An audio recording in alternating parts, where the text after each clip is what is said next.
ఆలోచించాలి. తులసికి ఒక లక్షణం ఉంది. తులసి లక్ష్మి యొక్క స్వరూపం.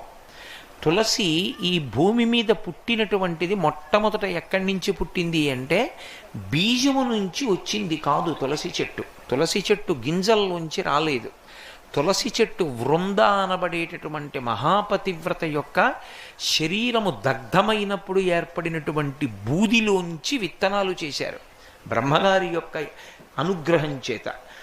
ఆ విత్తనములను చల్లితే అందులోంచి తులసి పుట్టింది. అందుకే అసలు తులసి కారణజన్మురాలు, లక్ష్మియే తులసిగా వచ్చింది.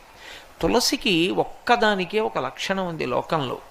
తులసి సమస్త పాపములను హరిస్తుంది. ఎందుచేత హరిస్తుంది అంటే దాని గురించి పురాణంలో ఒక మాట ఉంది. యన్మూలే సర్వతీర్థాని యన్మధ్యే సర్వదేవతై యదశ్రీ సర్వవేదేషు తులసి